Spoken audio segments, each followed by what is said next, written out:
2019 started out like every other December for the Todt family. At some point in the middle of December, the extended family of the Todts began to get worried. And you're going to hear a call made by the defendant's sister, Christy Caplet. She calls the sheriff's office asking for somebody to go and check on the well-being of the defendant and the rest of his family.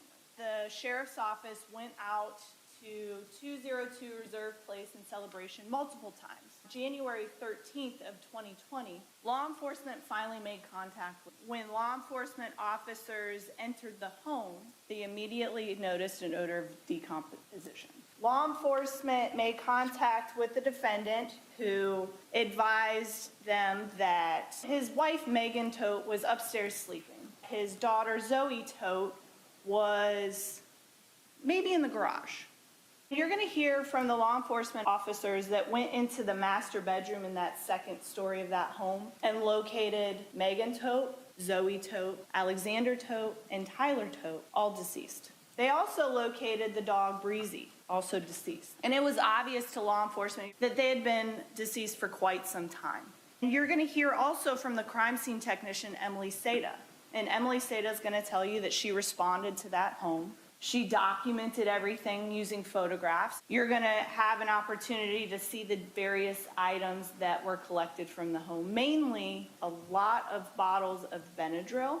You're going to hear from Emily Seda that she took those empty bottles and boxes of Benadryl that were found throughout the house and she processed them. On some of those items, fingerprints were lifted. And you're going to hear from Aaron West, who took those fingerprints and compared them to the defendant's fingerprints and found the defendant's fingerprints on the different Benadryl. You're going to also have an opportunity to hear from Dr. Jennifer Nara, who has had the opportunity to perform the autopsies on Megan Todt, Alexander Todt, Tyler Todt, and Zoe Todt.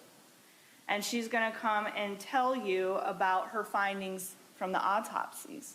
Detective Cole Miller was assigned as the lead detective in this case. He responded to 202 Reserve Place. Detective Cole Miller spoke with the defendant on January 13th, the day that he initially came in contact with law enforcement. And he also spoke with the defendant on January 15th, a couple days later. You're going to have an opportunity to hear the defendant and Detective Cole Miller's conversation. And you're going to be informed by the defendant in his interview that he is the one that took the lives of Megan Todt, Alexander Todt, Tyler Todt, and Zoe Todt. That the defendant, sometime between December 14th of 2019 and Christmas, went into Zoe Todt's room while she was asleep, and then he rolled over on top of her until she suffocated. Next, he went to Alexander Todt's room that was also upstairs. Alexander Todt and Tyler Todt shared a room. Alexander Todt, he's the oldest child, and he was sleeping upstairs. Tyler Todt, at the time of his death, was downstairs. The defendant told Detective Miller that he went next to Alexander Todt, suffocated Alexander Todt. He also stabbed Alexander Todt in his abdomen. After Alexander Todt was dead, he went downstairs to Tyler Todt, who was sleeping on a sofa bed in the playroom. The defendant was more concerned about Tyler Todt because Tyler Todt was the fastest.